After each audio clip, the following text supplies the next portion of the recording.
Alors je viens vous parler de démocratie, mais de la vraie, celle qui n'existe pas du tout, et celle qui, je crois, serait capable de nous sortir du pétrin.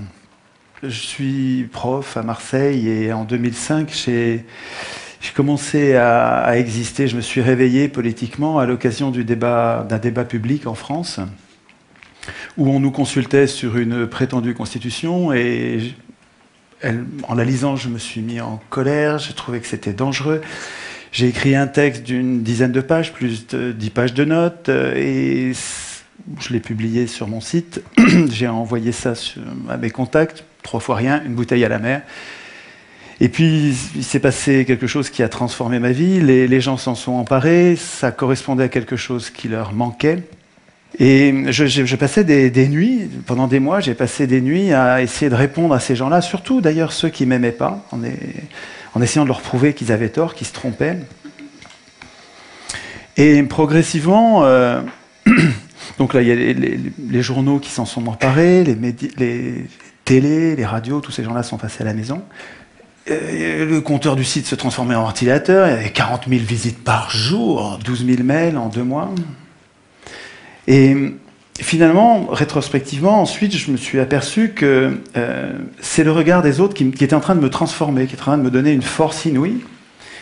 À la fois le regard des autres, positif, qui attendaient de moi quelque chose, et il fallait que je sois à la hauteur. Et puis les regards de ceux qui ne m'aimaient pas du tout, qui se méfiaient de moi, qui disaient que j'étais un imposteur, un bon à rien, quelqu'un qui n'était pas à sa place.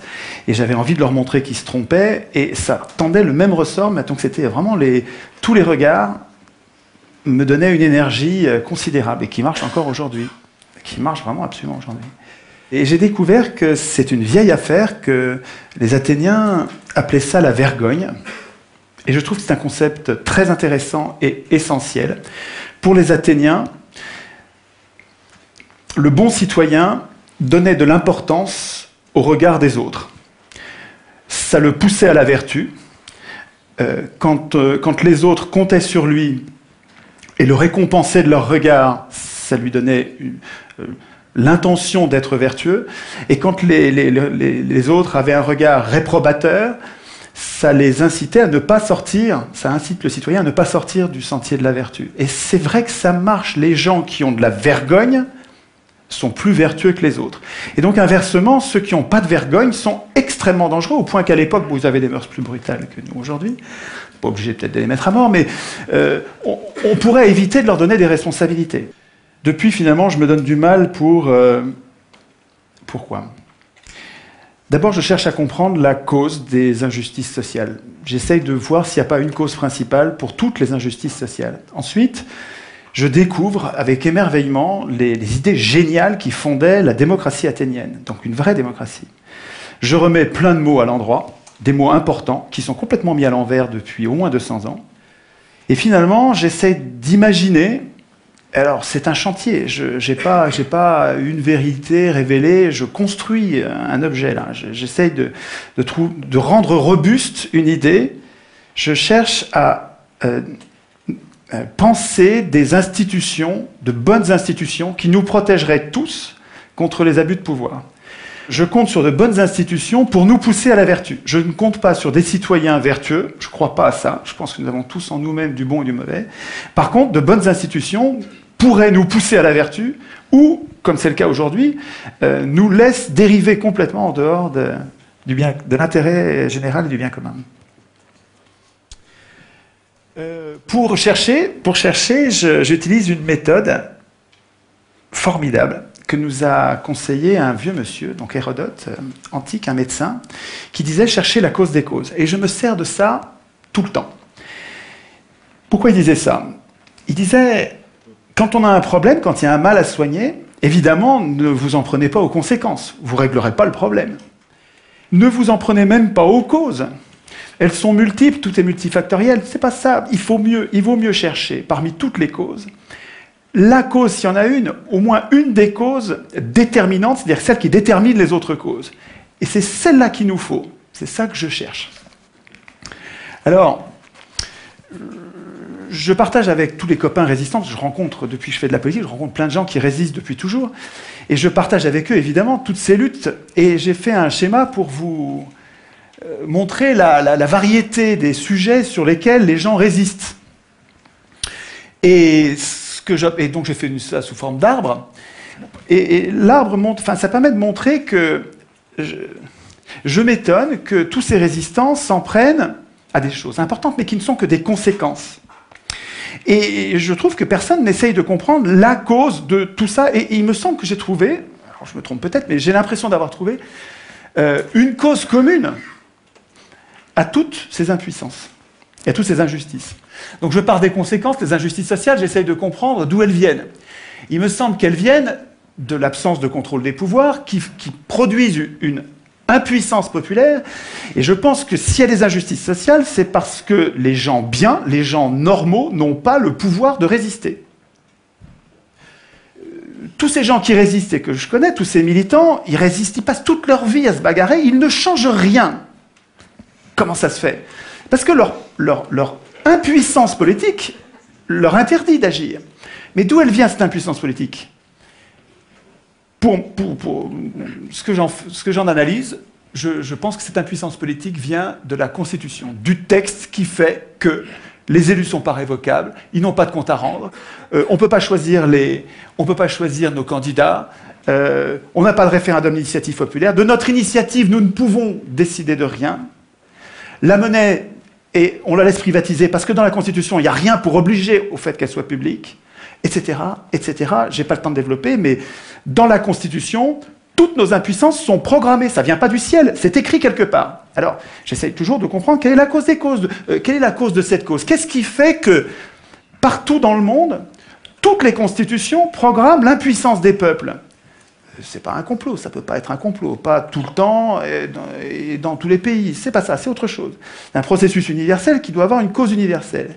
Et il me semble que ce qui fait que toutes ces constitutions sont mauvaises, qu'elles programment l'impuissance des gens, au lieu de programmer notre puissance, et au lieu de nous garantir contre les abus de pouvoir, elles programment notre impuissance, je pense que c'est parce que ceux qui écrivent la Constitution, les auteurs constituants, ceux qui écrivent la Constitution ont un intérêt personnel à ne pas écrire de bonnes constitutions, à ne pas écrire notre puissance. Et ils sont jugés partis, ce sont des professionnels de la politique. Et cette cause-là, là on est proche de la cause des causes, c'est pas leur faute, c'est pas eux qui sont des pourris, c'est nous qui les laissons écrire. Pour comprendre l'importance de cette erreur, il faut que je rappelle qu'est-ce que c'est qu'une constitution. Les peuples, nous, depuis longtemps, depuis 2500 ans, avons besoin de mettre au-dessus de nous des représentants pour produire et appliquer un droit écrit qui nous protège contre l'arbitraire des plus forts.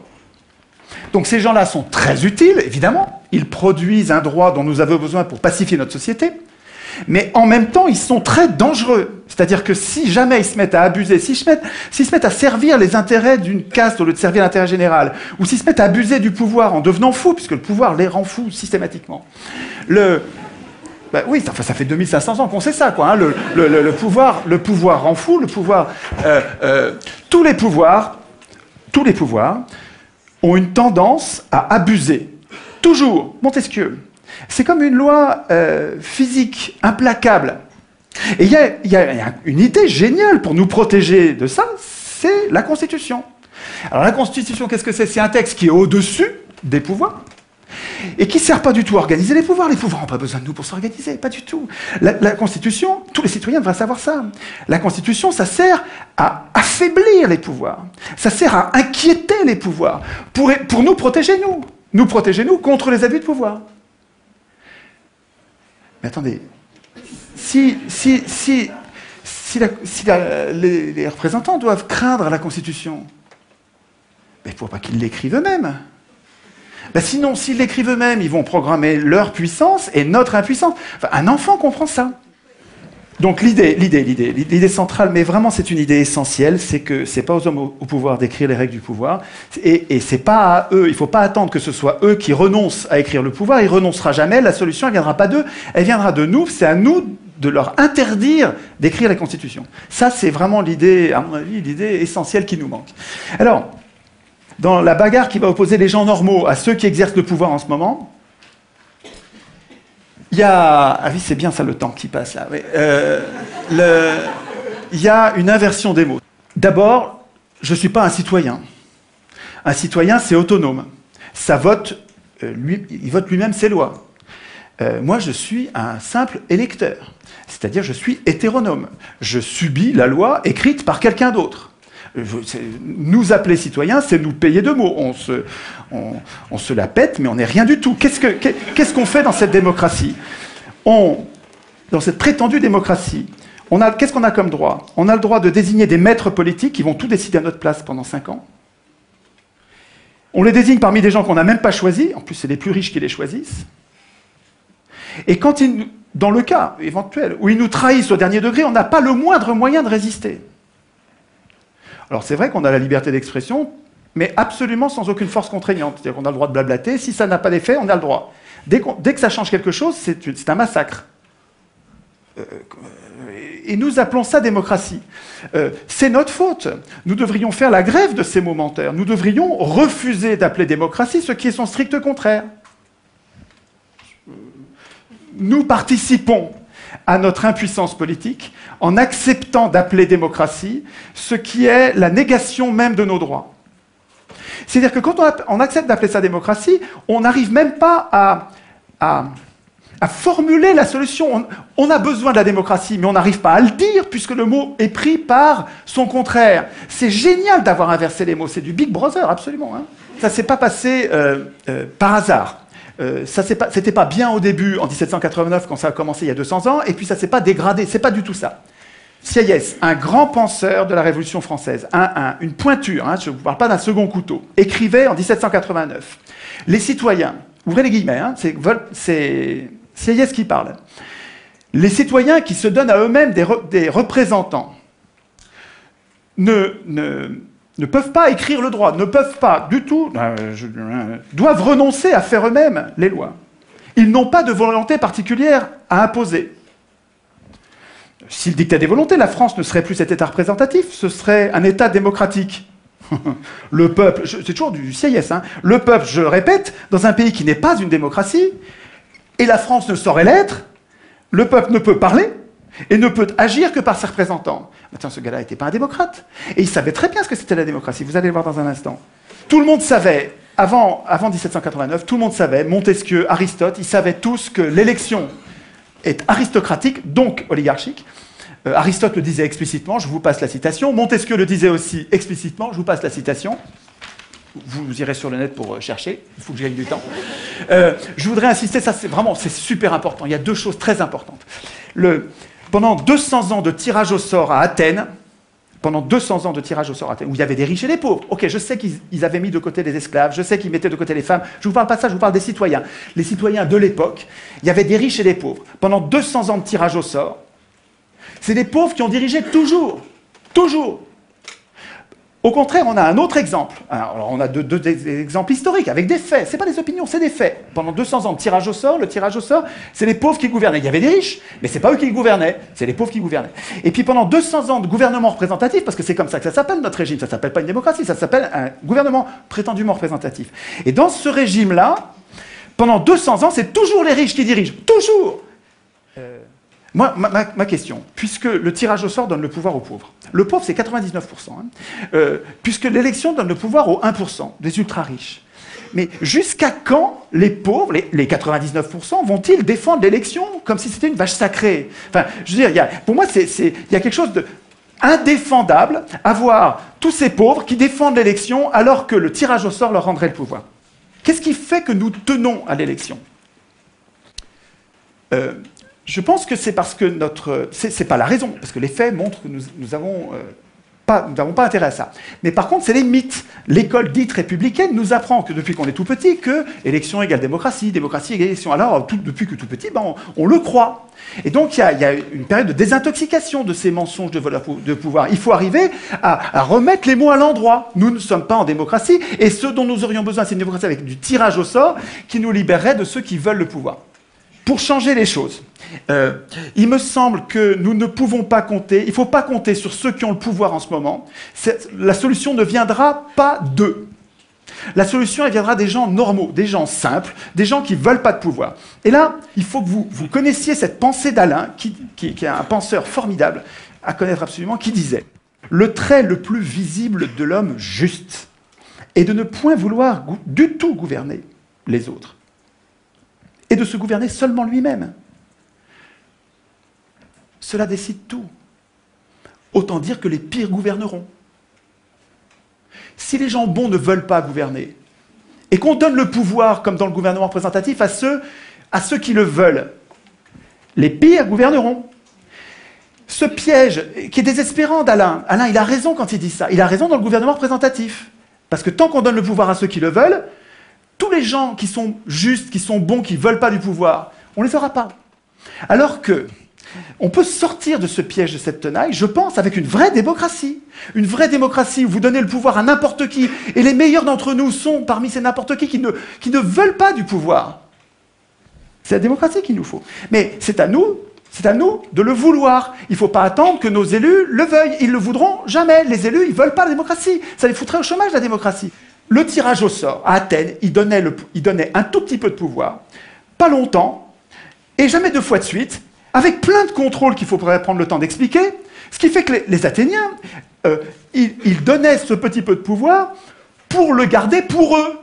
Ce n'est pas les tirés au sort qui votaient la loi. Les tirés au sort, ils faisaient la police, ils faisaient la justice, donc ils appliquaient les lois, ils faisaient les préparations des lois, parce que les Athéniens, en assemblée, ils ne pouvaient pas préparer les lois. Et parce que les représentants étaient affaiblis par le tirage au sort, les citoyens avaient la garantie qu'il restait le souverain. Il ne faut pas craindre le tirage au sort. Nous serions, nous tous, bien plus puissants avec un système de tirage au sort qui ferait que nos représentants restent nos serviteurs et ne pourraient pas devenir nos maîtres. Un mot pour finir. Juste un mot. Je suis désolé, allez sur le message.org qui a été fait par l'un d'entre vous. Il me semble que nous devrions, comme des virus, à la base, sans attendre que des médias ou des gens puissants se passent quelque chose, il faut qu'à la base, nous passions le mot entre nous en disant « il ne faut plus que l'Assemblée constituante soit élue, il faut absolument que l'Assemblée constituante soit tirée au sort ». De là, tout va découler. Je pense que cette idée est valable pour toute la Terre. Je vous remercie de votre attention.